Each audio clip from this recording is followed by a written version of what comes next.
You love podcasts, the stories, the laughs, the unexpected turns. But when this episode ends, the silence starts. Not anymore. Audiobooks.com turns that silence into your next great adventure. With over 450,000 titles, from bestsellers to hidden gems, your love for listening just found its new best friend. And because you already know the joy of audio, we're giving you 3 free audiobooks to start your journey.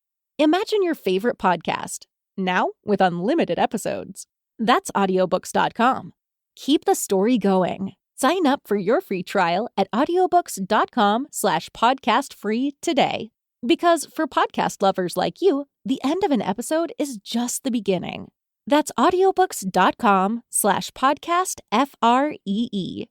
Okay, this is a 30-second commercial, and I'm going to throw a lot of numbers at you, but please stay with me. In just 15 minutes, you could save 15% or more on car insurance. This company has been offering great rates and great service for over 75 years, and anytime you need help, you can speak to one of their trained specialists 24/7. That company is Geico. Go to geico.com today. Sorry for all the numbers, and in 5, 4, 3, 2, 1, I'm out of time. Now, Podcast One brings you Spike's Car Radio. A downloadable cars and coffee, hosted by writer, comedian, and automotive enthusiast, Spike Ferriston. Now, here's Spike. Hi, everybody. Welcome to Spike's Car Radio. Got a treat for you today. You probably don't know this about our little podcast. We have a booking department. Booking department here at Podcast One that works very hard. They send me a lot of pitches every week. At least, I don't know. What do you think, Will? Like 5 or 6 pitches a week?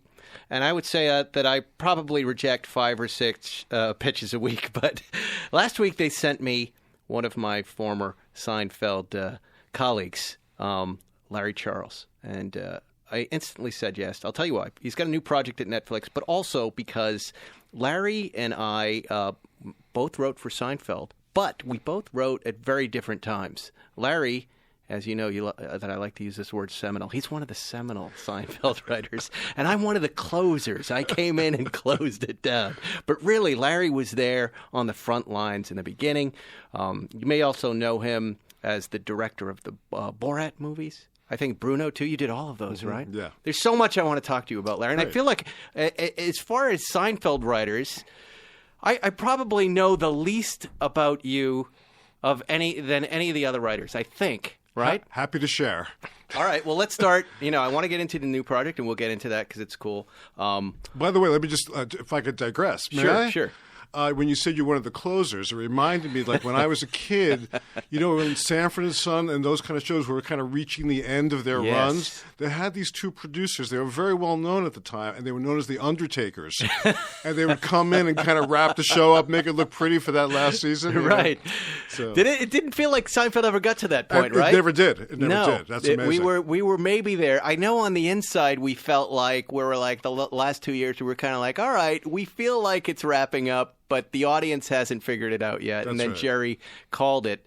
Well, here's my first question. Yes. Are you a Larry guy or a Jerry guy? Larry David guy or a Jerry Seinfeld guy? Larry. You know what I'm talking about? Yeah. You're a Larry guy. Larry was on Fridays. That was my first job, and that's where I met him. And he took me under his wing, and so that's my Larry connection. Okay. He's been like I often say he's been maybe the most important person in my adult life. I met him when I was 22. He's the one that's really Where do you meet Larry David? At Fridays. He was cast on Fridays. I used to sell jokes in front of the Comedy Store. Before there were computers, I would handwrite jokes on a legal pad Really? and sell those jokes. And one of those comedians got a job on the TV show Fridays. Yeah.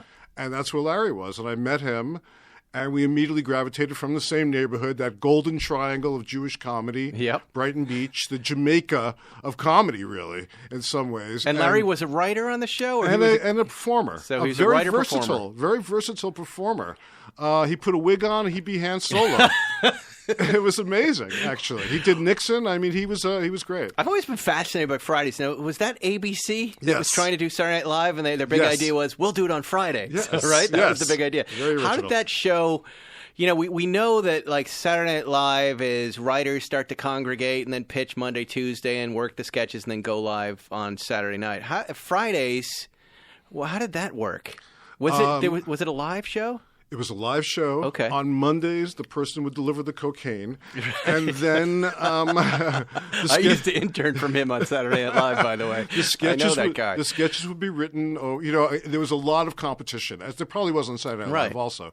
You wanted to get sketches on. You wanted to get sketches on the first hour, because that last half hour was like kind of a death knell for the sketches. So there was a lot of competition for the opening sketch and for the guest star sketches. And so it was a good, healthy competition. It kind of forced your writing to reach a different level. Who is your competition? It's just Johnny Carson, right? That's the only guy in late night in that moment. At that time there was nothing really. It was very open actually. A Nightline hadn't come on yet, even. Right? So those kind of shows hadn't even developed yet, and only Johnny Carson was the only competition really at that point. Wow. And we actually at some point, and Saturday Night Live itself was really in a kind of a low ebb, as I recall at that time too. So it was really ripe for a show like this, and it worked out okay for every a couple of years. season of Saturday Night Live feels like a low ebb when you're part of it, and then you look back at it and you go, "Oh my God, that was the golden season." Well, and Larry and I both have very different experiences of Fridays because he was already a veteran comedian and he just didn't truck any nonsense. Right. I was 22. I'd been a bellhop. That was my last job. And so I was just I'm in show business, man. I was thrilled. Funny. Yeah, I loved it. I had a great time. I met The Clash, and I got to hang out with these rock stars. I know, it's great. It really is a great thing to be a part of, those sketch shows when you're young and you're in New York. I remember every moment of SNL. I loved it. Who else was Julia on that show too? No. She wasn't. So she was SNL cast later on, right? Yes. I guess I don't remember that moment. So Michael Richards was on that. Michael Richards. Yes. Right. Oh, my God. Michael Richards a crew. was on So that wait, show. what was Larry like pitching in the room? Was he as volatile as he is on stage, or was as a stand-up, where he would yell at the audience if they didn't get a joke? Well, you can imagine that's exactly how we bonded, because we go into those big pitch meetings, and we would wind up both be the people that had the biggest fights with the producers, always about what we should be doing, and we can't compromise, and we can have these crazy. So he was much more intense about it at that time. I think over the years, the success and time have kind of tempered that a little bit. Okay, let's flash forward to Seinfeld then, because I've heard stories, and I don't know if any of this is true or not, but I remember being on the show and hearing about the early days of Seinfeld and hearing that things didn't really start working right until Larry Charles got here. Now, I know you might want to answer that in a very humble way and have some humility, but don't. Was it? Because Larry and Jerry had never really run a show before, and, maybe they were a little in over their heads. Fill me in on a little of that history there. Well, that's very flattering. Thank you, first of all. Secondly, I just said it was a rumor. Yes, exactly, and I'm going to put it to rest now. But this building actually is where Castle Rock was housed. That's right. So we used to first meet in this building. So I spent a lot of time here, actually. Yeah. Initially, I'm sure you've seen. So wait, you were here talking about the show before it was on the air. Absolutely, with Larry and Jerry for a long time, right? And who else was part of that creative team? At first, I never was Rob Reiner. I heard was around at that all point. The Castle Rock guys hovered around, but they really didn't get too involved with what we were doing at that time. It wasn't until later that they really were kind of inserting themselves. Glenn Padnick is the greatest. And Alan, what was his name? Adam Scheinman. Yep. They were probably the two most outside people who were involved. And Steve Bannon showed up to a lot of meetings. Steve Bannon was always there, always pitching. Were you, like me, surprised when you read Steve Bannon in Seinfeld and the same? And you went, I what? was. I don't understand. What do you mean? How is he involved in this show? Yes, exactly. He's profiting. he's actually making more money than anybody. It made no sense, right? Yeah. And now people think he was part of that initial team, but he wasn't. So you were in at the very beginning, and Larry brought you in there, right? Yes, he did. At first, he tried to bring me in when it was still just before the pilot. And he had never done a sitcom, and I had never done a sitcom. Wow. And so they would not allow him to hire me. Mm-hmm. Then after those first 4 episodes, which, was a whole saga in itself, he was finally able to take control of the show. And at that time, he was able to hire me. So he really made me a sitcom writer. And later on with Curb, it was the same thing. He made me a director. So he really changed the course of my life very, very specifically. Well, when you say that, Larry made you a writer, I remember, him just saying, I don't want you to come up with stories. I want you to come in and tell stories. And what a relief that was to hear. Because I was in over my head at that point, too. I'd been a joke writer for Letterman for 5 years. Yeah. And I get hired on this #1 sitcom that, frankly, I hadn't watched a lot because I was always working.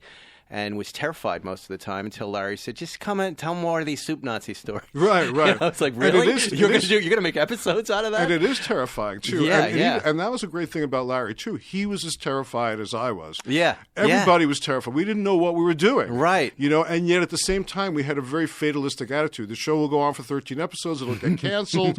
So let's just do whatever we want. We'll be free. Right. And that really was that abandon really sort of set the tone for the show. Yeah, and he really felt it. I remember at the end of the seasons that we had one season of overlap, I think, and he was always so relieved that they managed to make 22 episodes. He was just like, finally we did it, because he cared so much about the comedy, as did Jerry. But at the end of it, he was almost disappointed the show would get picked up. Absolutely, he was very disappointed. Well, you know the story about Wednesday nights. We were originally on Wednesday nights at 9:30, losing to Jake and the Fat Man. Right.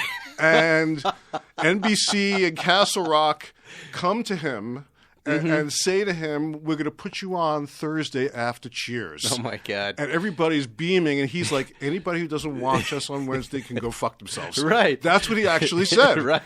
He said to Warren Littlefield's face. Yes. I was standing there. So they said, "No, Larry, come on." And they talked him into going on Thursday nights. So he was always resistant. Right. One year they had the Olympics. So they came to him. Warren said, "Could you do 2 extra episodes this year to tie in with the Olympics?" He's like, "You got to be kidding me." But I wound up writing those episodes because we wound up doing them. And I had What were the episodes? Do you remember? The trip, the keys there leading into the trip. The trip part 1 and the trip part 2. Exactly. And I had the most autonomy I probably ever had on the show because he really didn't want anything to do with it. So it worked out very well, Weren't you confused? Because this was the first time I was seeing network executives ever. Right? As the receptionist of Saturday Night Live, I never met them. Yes. As a writer on Letterman, I was always shielded from them. So I came into this situation where we'd be having lunch, and Jerry would parade, and Larry would parade the network executives in, and they would do these pitches like you're saying. Yes. We'd like to have a crossover with a single guy. Yes. And he'd go, "Come around, writers, the network would like to pitch, the network would like to pitch."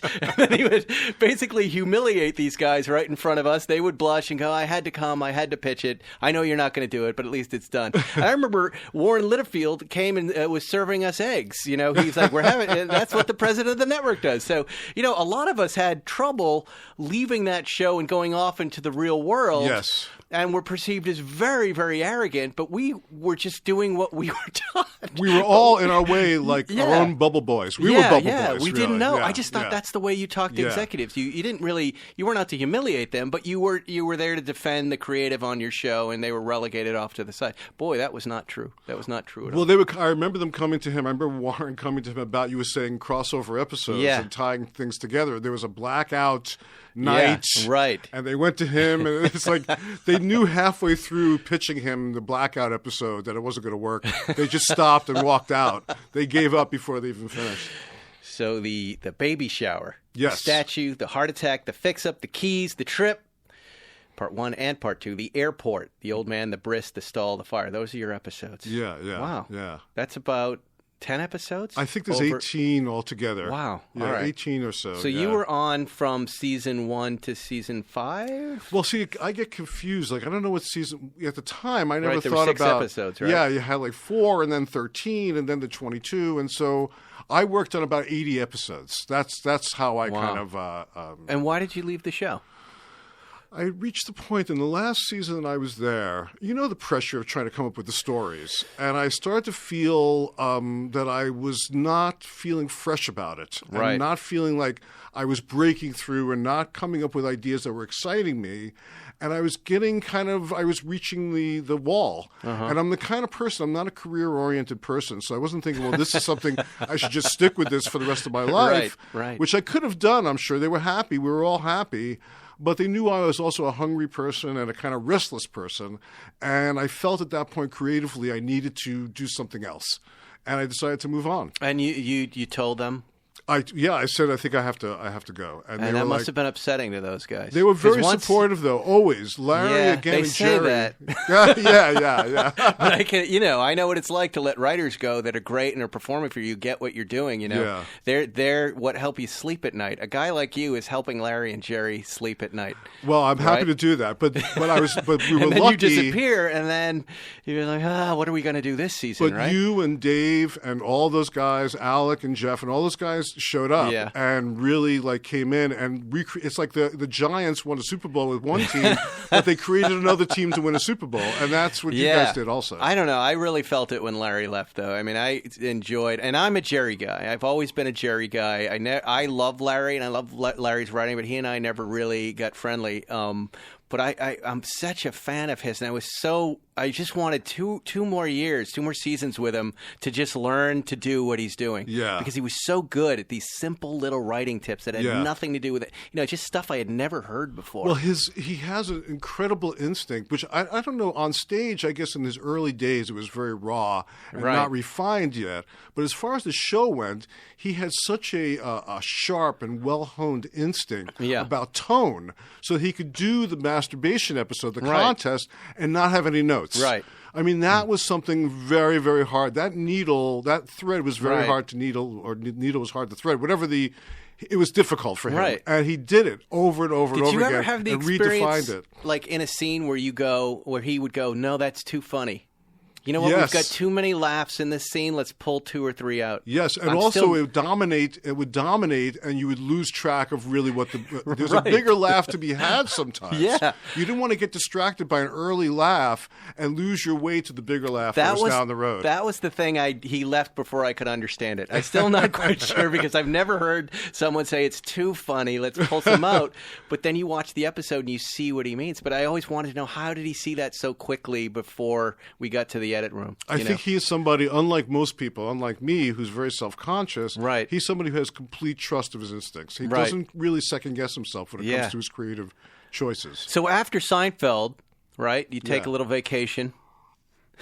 Then where do you end up? Is it Mad About You? I went to Mad About You. I thought, I was in the middle of a marriage, very difficult. And I can write these stories, but about marriage. Yeah, I thought, I don't, Seinfeld was never about any kind of emotion. It was just, it was avoided at all costs like a bad allergy. And here was a show that was all about emotion. Right. So I thought, well, that could be a challenge. Really working with the actors and being the showrunner was an interesting challenge to me. And I had this thing in the back of my mind of directing, but I kind of saw that fading away as I kept on moving in these sitcoms and show running for these sitcoms. So I did that for a couple of seasons. And you've also got Reiser, who's a smart, funny stand-up who knows to write. Yes, so that is also... And also trying to make it, making it excellent. That was a very hard show to write. Great writers on that show. Gingy Cohan was on that show. Great writers, but it was a writer's room. Right. And unlike Seinfeld, we never had a writer's room when I was at Seinfeld. Yeah. And you kind of wrote your own thing. How did it work then when you say that? Was it just still Larry and Jerry? You turn in the script to them, they would work it out and call you in occasionally to fix problems? Exactly. That was a it. Great system. That was it. Yeah. Great system. And it worked great. allowed me to take vacations, go skiing in Vail. I remember getting a call going...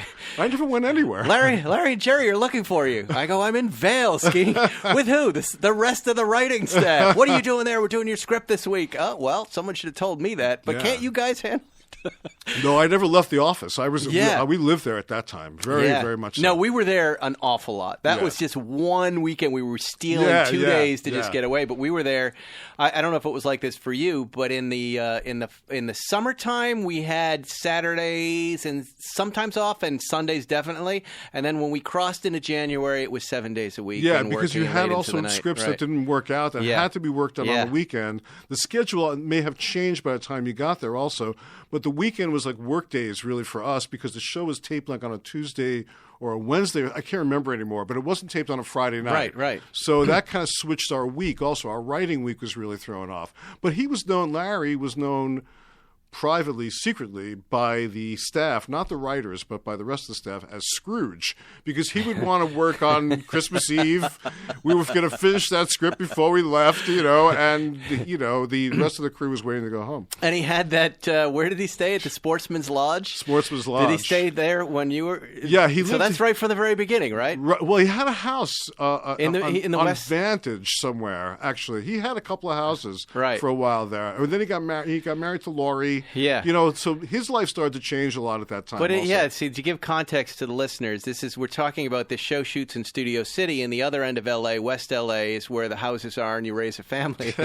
There started to be many nights where Larry would stay in the hotel, and he just liked it. But I can understand that because we were having so much fun on this show. It was really fun to be there. Everybody was so kind, and the Gamble and Pross are the guys who brought me in. They were there to kind of help me figure it out. They're the bridge people, really, because they're there the last season I'm there, and they kind of bridged to your they did. They got me on to Letterman. They got me into The Simpsons. Yeah. They were, it was a time where there weren't a lot of comedy writers out there trying to do this. They're great guys. Look, they're great guys. Now it's a mess. Well, I don't know what is it. I don't know what it is, really. I don't know. I'm not sure what it is. So. I don't know. Well, your new comedy on Netflix is the first thing I've seen that I've wanted to watch in a long time. Thank you. Right? Thank you. I had no idea that you were going down this road, but when I saw it, it made sense to me. I think somewhere here I found a trailer for it. Yeah.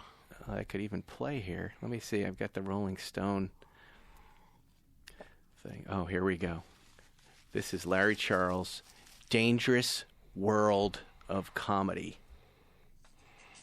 Filled with hate and violence and war, and amazingly enough, comedy. When you are not funny, you are what in English? You are not funny.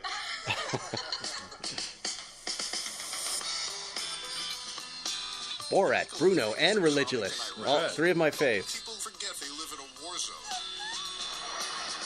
How do you break into comedy in Somalia? Oh, yes. Google it, please Google it.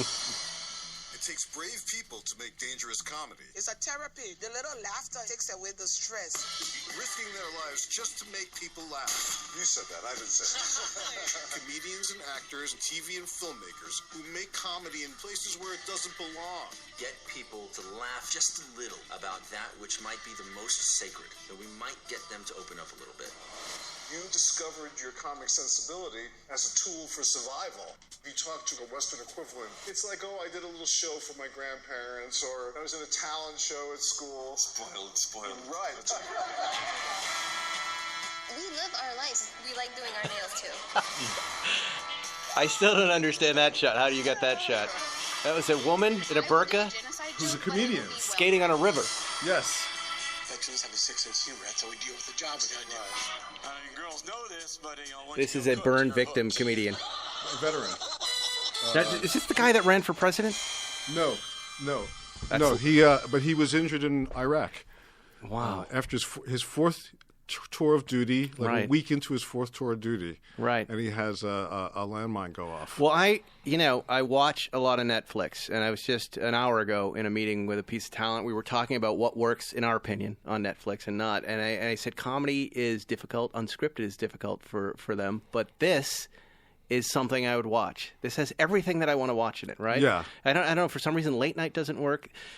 Take us through the format of it when you pitched it. Like, it's you in a docuseries with a camera crew. How many guys do you have traveling with Such you? a small crew, one camera. You're like the Anthony Bourdain of comedy, right? And you're going into these countries. Yes, right? and it's I have a one camera, one sound guy, and two producers, and that's it. Myself. And what countries? We started in Turkey. We went through Jordan. Not traditionally funny places. Right, exactly. Well, that's what I was Right. looking for. And, Right. and all my life, I've been looking for comedy in places where it's not really supposed to be funny, Right. even Seinfeld. Right. So we went through the Middle East. We went from Turkey to Jordan to Palestine to Israel to Saudi Arabia.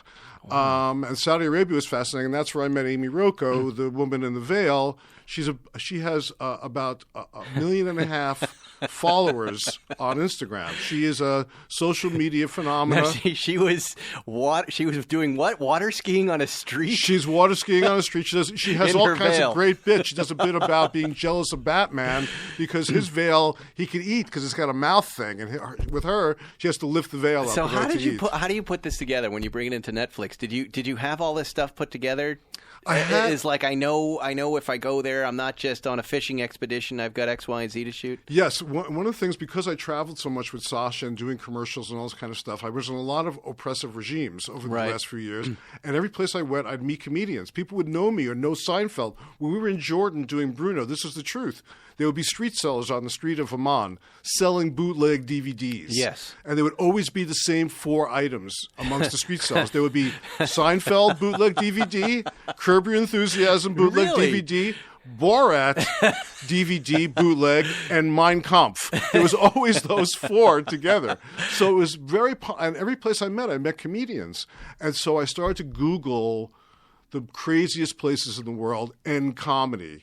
And I found that no matter how crazy, Somalia, for instance, where I went, there were always comedians there. And I thought, I get to come home, I get accolades, I get rewards for my work, for creating havoc and mayhem, but these people have to stay. And I thought, I know each of their stories are going to be fascinating. They're in war zones. They've been through all kinds of incredible torture and trauma. So I thought, I know there's a kind of a compelling juxtaposition between the seriousness and the tragedy and the comedy. And I knew that was a kind of a hook for a show. You're listening to Larry Charles, whose new Netflix series is The Dangerous World of Comedy. We're going to hear a little more about it when we come back. 60 seconds. That's exactly how long this commercial lasts. You know what else you can do in about a minute? Get an offer with your car from TrueCar. That's right. In the amount of time it takes to floss your teeth, pet your dog, do a few sit-ups, just listen to my voice, you can get a true cash offer.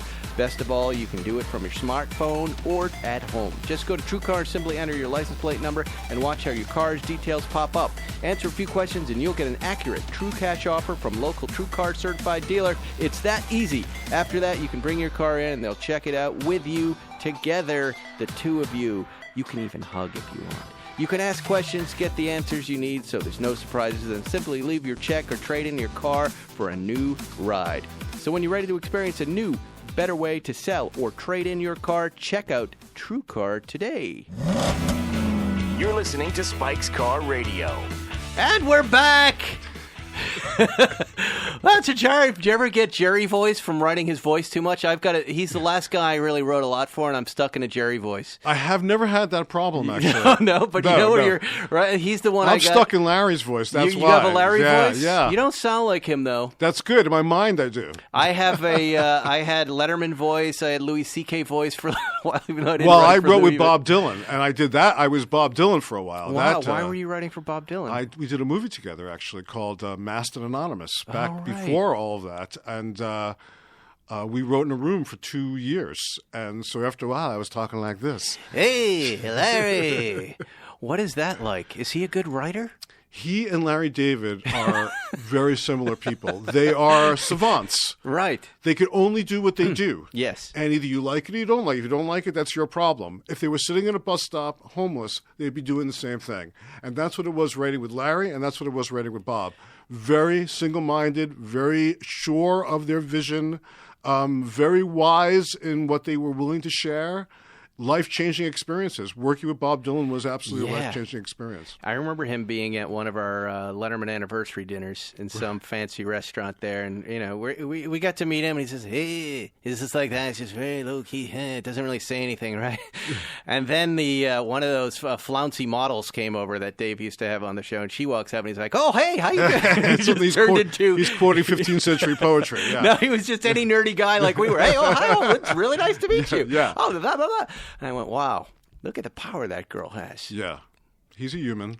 Let's talk about Sacha Baron Cohen. Then we're going to get back to your series. I have more questions about that. Of course.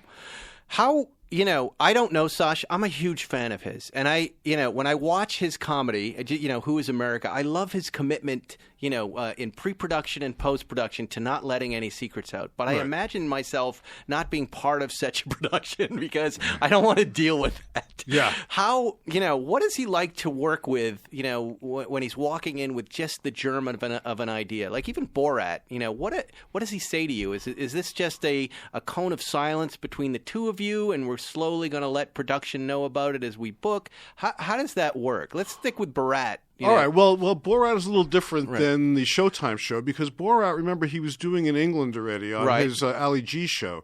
So he knew that character inside out. He had to wear the underwear of the character, the socks of the character, the jewelry of the character. He had to have the right stuff in his pockets. Is he talking like that between takes? There are no takes. There's no take. Right. There's You're one just take. Going in and doing it. Also, he is talking like that from the time he comes out of the hotel room. He is Borat all day. I felt he should have been nominated for an Academy Award because he broke the mold of acting. Yeah. He was standing next to people 3 feet away, 1 foot away as a fictional character, and they have to believe that he's real. That's truly acting. So when I would have arguments with him, I would argue with Borat. Right. So he was always Borat the entire day. It was exhausting, but he was Borat. But aren't you having to explain movie production to Borat? To say, look, this is how a movie works, and I want to get it out. Does Borat understand that? Well, a lot of what I would do is explain it to the people that we were about to target. I would say, look, he comes from another country. We're a freelance crew. I just met him. Right. I don't know very much about him. I know that he doesn't know anything about American culture. Please be patient. He's not comfortable with the language, and people would be really patient with him. And how, I've done a little bit of hidden camera before with Jamie Kennedy and on my own show, and it's always really tense when you're pulling one over on somebody, right? Especially when cameras are rolling and you guys are could be in a dangerous situation. Yes. Is that comfortable for you as the director, or did you get used to it? Or no, the anxiety is overwhelming. Yeah. But I learned to ride it out and know that as much as my anxiety wants me to put a halt to it and just say, stop, please stop, I know that the scene is just getting started when my anxiety is rising. So I have to kind of ride that out in order to get the gold. And he's not going to let you call a cut anyways. Not at all. No. Right? There are no, like There's I said, no cuts. When a scene fails, you have to leave the city. So it's a big deal when something doesn't work out. Were there things that we didn't get to see in any of these movies that were just too far? Just too far? There are. There's a 6-hour cut of Borat, for instance. Okay, that's how much material there is. Now, wait, where is the 6-hour cut of Borat? They're around. They're around. I can rent that. You can't. I wish you could. I wanted to put it out. Who has that? I want to watch that. I would love to put it out. You would love it. Do you have it? I have it like on a VHS tape or something. Okay. Yeah. All right, we'll hang out. You'd love it, though, also. I've often said that there's stuff, he wanted everything to be the funniest it could possibly be, and that's what's left in the movie. Yeah. But there was stuff that was outrageous and fascinating and crazy that maybe wasn't quite as funny, like him at a Civil War reenactment, thinking that the war was really going on and trying to rape. He's trying to rape people who are acting as dead soldiers, and he's pulling their we have stuff like that, long scenes like that. Wow. Now, why didn't that make the movie? Look at Will. He's cracking up in there. That's hilarious. Or, for instance... Not that rape is hilarious. You misunderstand. Yes, but in this of course. context, listener, in this context. Yes, and this is soldier-on-soldier rape, which is kind of historically... accurate. It's a little different. He's raping corpses. He's raping corpses. He's not raping live people. And I get the feeling that went on for like 20 or 30 minutes. So usually, because it took hours to set up, and then hours you couldn't just go in the middle of it. Hey, we're tired, we're leaving. So you had to play it all out. So it was like a whole day sometimes. I want to watch this. We got to release this. Yes. We've Talk got to Sasha. Put it out. I wish I knew him. He won't I'm listen such to me. a huge fan.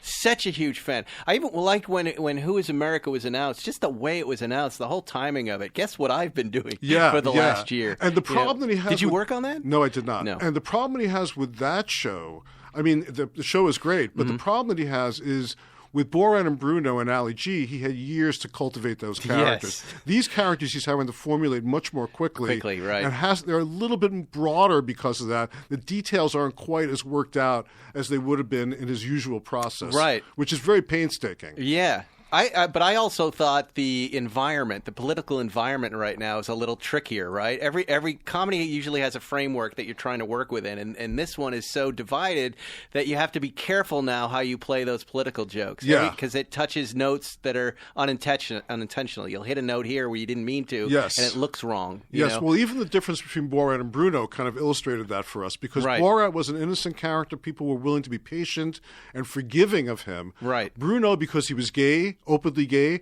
immediately hostility. Right. It was a much darker movie because the treatment of Bruno in that movie is much darker. A lot of violence, a lot of threats, a lot of jostling and hassling and hate.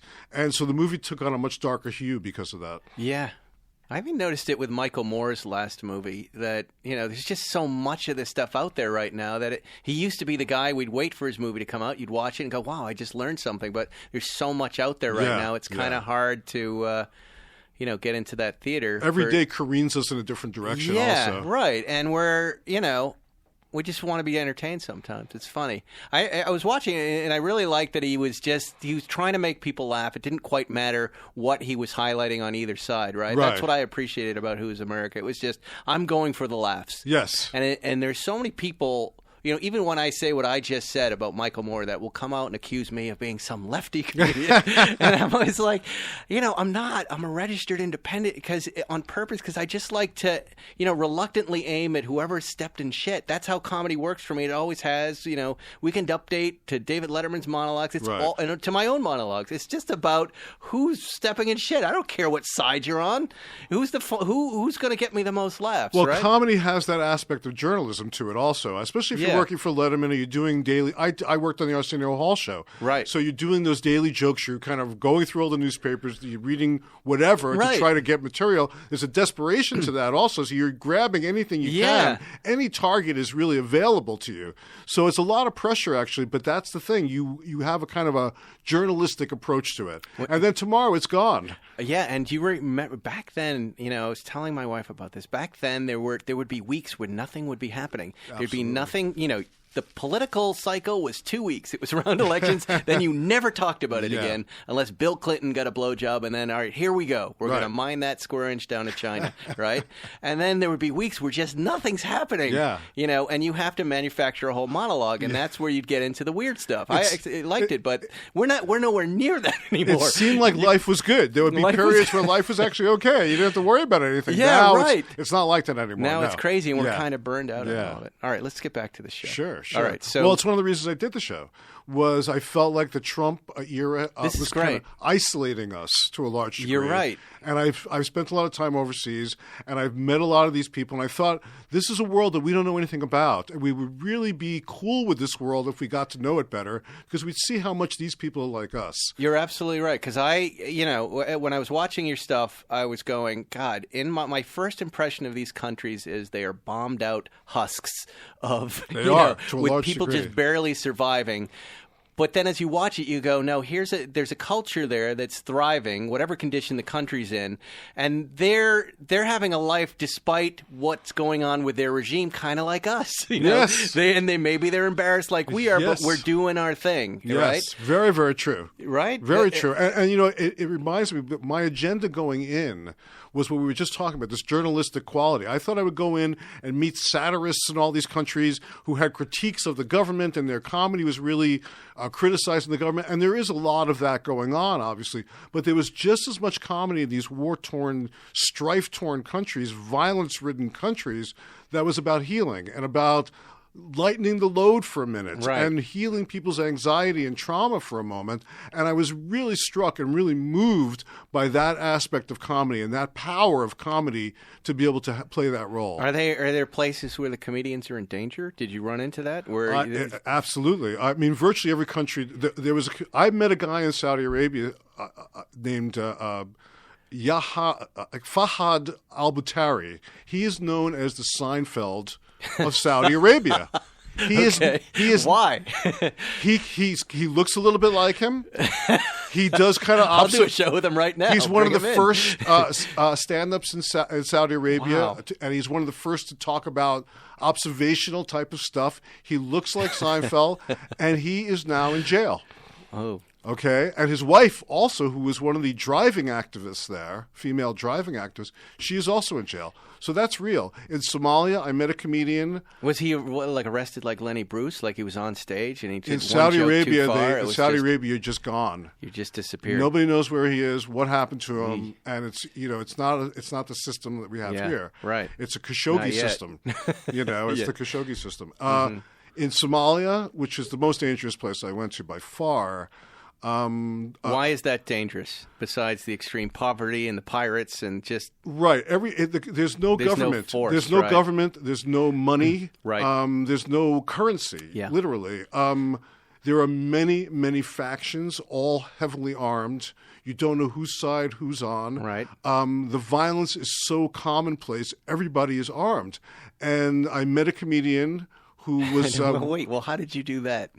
How did I meet a comedian? Back in the day, I traveled through Cambodia where there was no infrastructure. I didn't meet any comedians. Right. No one spoke the language. How did you meet? It was very tough to connect. First of all, it's very tough to get to Somalia in the first place. We were in Nigeria. You can't just fly like you can from L.A. to New York, from the west coast of Africa to the east coast. No, you have to leave the continent.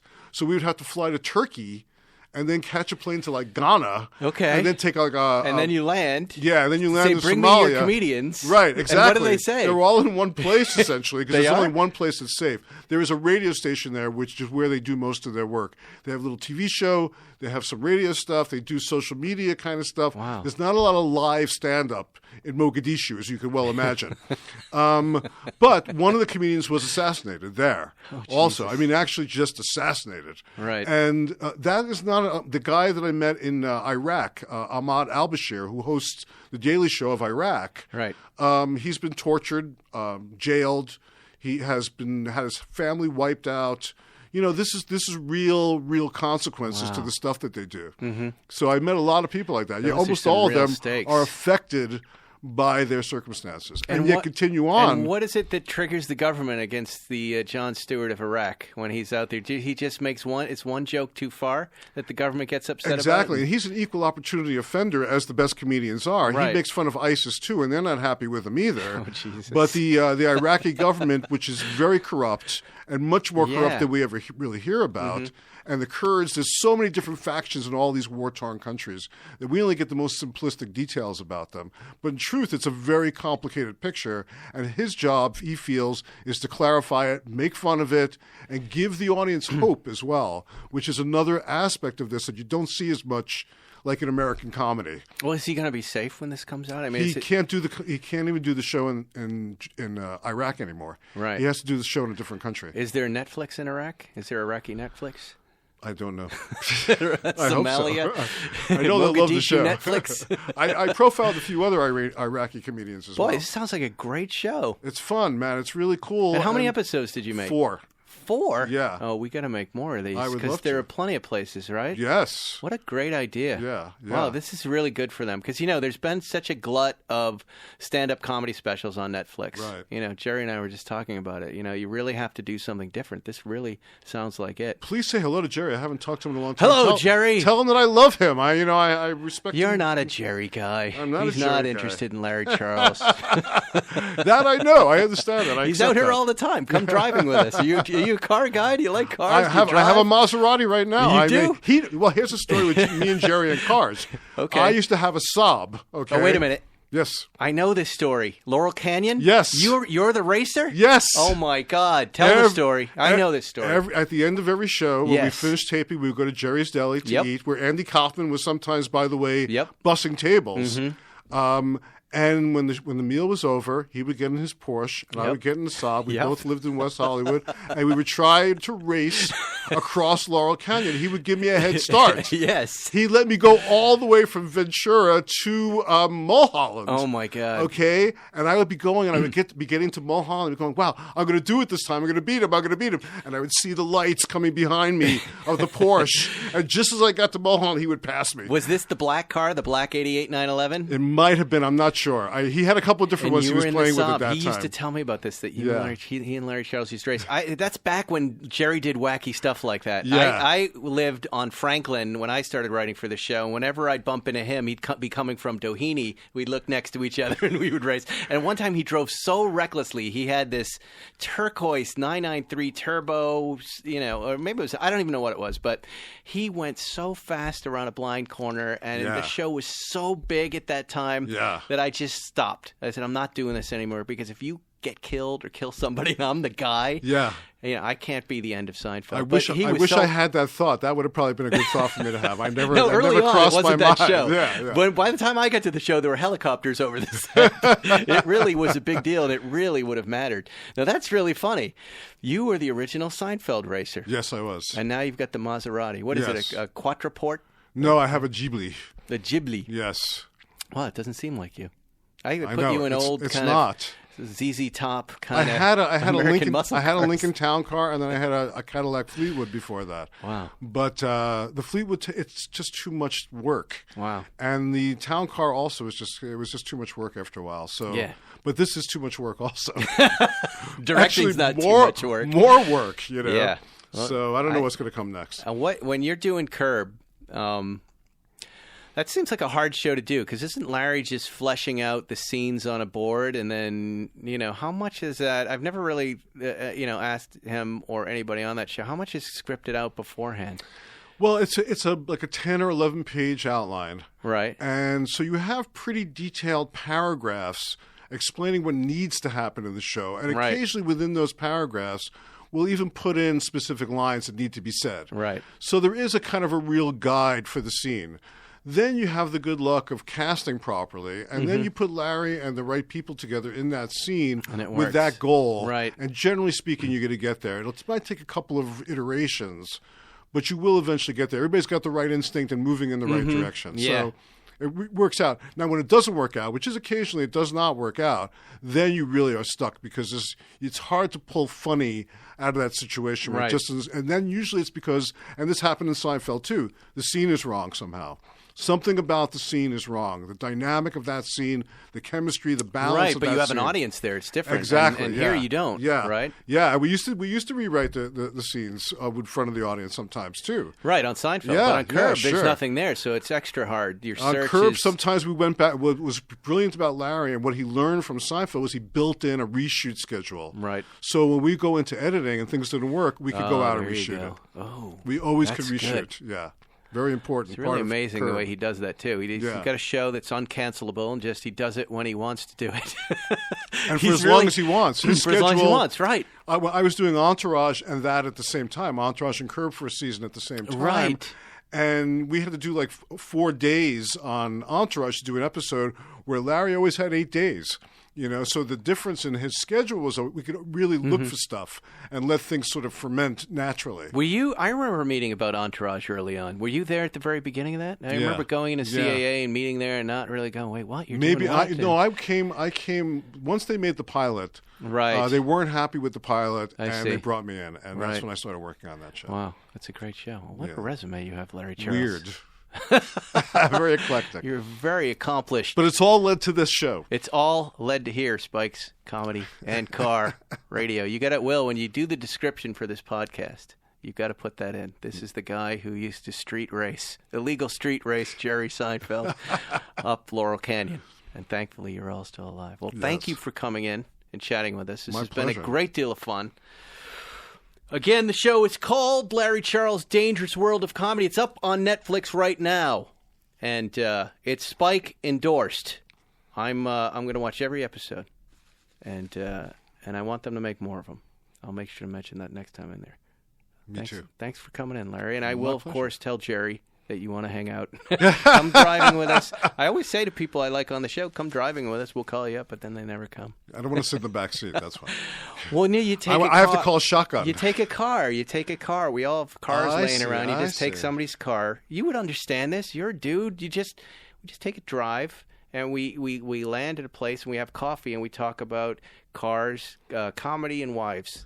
I do that on my own. I do that by myself now. But again, you're a Larry guy, so it may not work for you. Well, Jerry guys, it works for. Larry guys, I'm not so sure. Larry had the Porsche. You know that whole story, that Jerry got on the Porsche. He didn't want it. Yeah. Yeah. No, I know. He had, and he drove the Prius for the longest time. Yes. I gave him shit about it. Maybe that's why he's not happy. I went with them.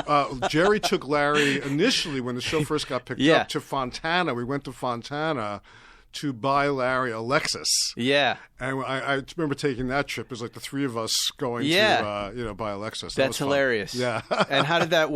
How did that look? What did Larry need hand holding for? The deal part or the car picking part? Well, Jerry relishes all those encounters, Yeah, of and course. Larry can't stand them. So he Right. would not have done it if Jerry hadn't taken him by the hand and done it. And he got him that Lexus. Yes. And the Porsche was the famous one-day Porsche, One right? day he couldn't I'm getting take rid it. of it. I Yeah, couldn't stand it. couldn't And what take it. didn't he like about it? He didn't like to see himself in it.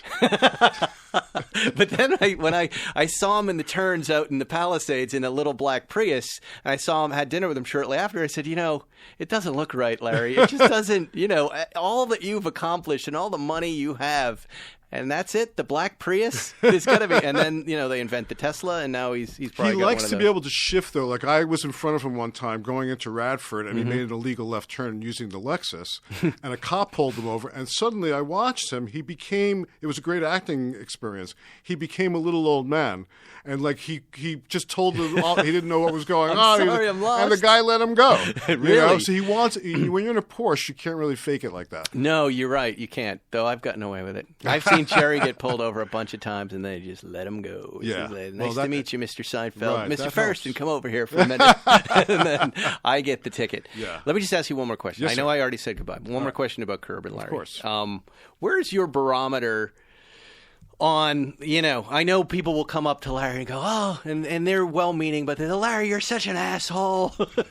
I modeled my whole life after you. You're such an asshole. I love you, right? Which is kind of a rude thing to say to Larry. The character of Larry on Curb, in my opinion, is pretty exaggerated, right? It is it's an aspect that It's an Larry can aspect. channel. Right. Right. Right.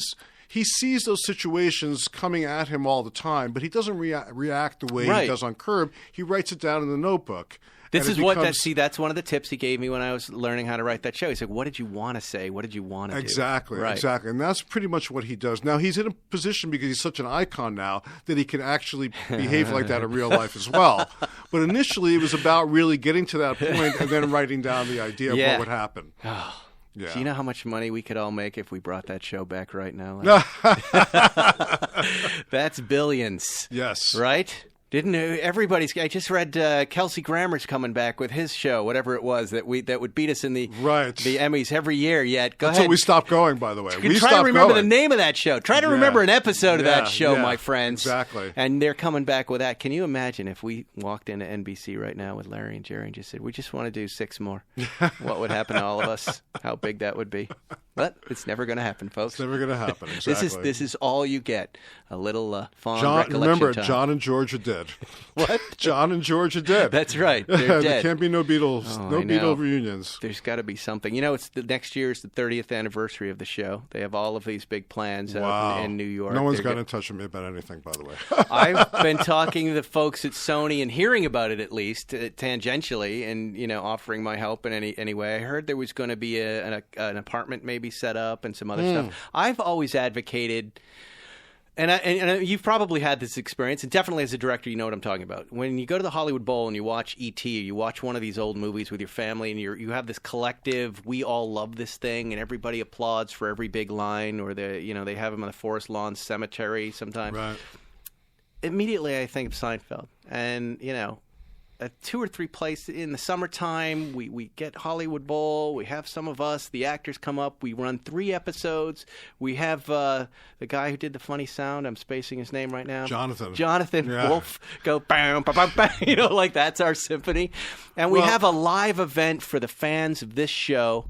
We're not making money, but so we can all kind of hang out together. That is a better idea than a reboot. That is a fantastic It's a good idea, right? Because I will tell you, I have been involved over the last few years in, first of all, going to see friends and families or screenings of Borat and hearing the audience laugh live. But I've also done a couple of these events, and I'm sure you have too, where we've shown Curb live or Seinfeld's live and heard the roaring laughter. Right.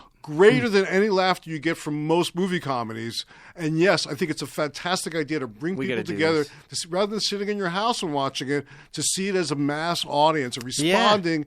I think it would be right. And you bring gigantic. the cast up, you bring some of the writers. I mean, absolutely, that's a great idea. They had a video of John Williams in his living room introducing it, and we were all swooning over the guy. And you could do it for charity. It doesn't have to be for money, but it would be a tremendous event. It'd give us a moment to get together with the fans. Great anyway, idea. That's a great idea. I love it. Wow, I feel so good that Larry Charles just blessed my idea. I think it's great. All right, we're going to do it. We're going to figure it out. Okay, I happen to know the guy running Sony, and I'm going to make him do it, and then I'm going to make Jerry, and I'm going to make Larry do it. This has been Larry Charles and Spike Burston. So long until next week on Spike's Car Radio. Thanks for listening to Spike's Car Radio. Download new episodes every Wednesday on the Podcast One app, or subscribe now at Apple Podcasts or PodcastOne.com. It's time to get your fitness on with the nation's premier personal trainer and wellness coach, Ben Greenfield, each week on Ben Greenfield Fitness, here on Podcast One. But I want to show you some of the tips that I use to put on muscle quickly when I was bodybuilding and do it completely naturally. Need more fitness advice? Join Ben this week as he meets up with podcast legend Adam Carolla on The Adam Carolla Show. Download Ben Greenfield Fitness every Wednesday, and don't miss Ben on The Adam Carolla Show on Podcast One or wherever you get your favorite podcasts. Hope that was helpful. I'll catch you next time. Purchase new wiper blades from O'Reilly Auto Parts today and we'll install them for free. See better and drive safer with O'Reilly Auto Parts. O'Reilly Auto Parts. Ever tried reading while jogging, cooking, or even juggling flaming torches? Yeah, it doesn't end well. But with audiobooks.com, you can conquer books without the circus act. Dive into over 450,000 titles, including more than 10,000 free ones. Get hooked on a bestseller, find your next obsession, or finally read that classic you've been avoiding since high school. And here's the inside scoop. Sign up today for a free 30-day trial and snag your first 3 audiobooks on the house. Sign up for your free trial at audiobooks.com/podcastfree today. That's audiobooks.com/podcastfree.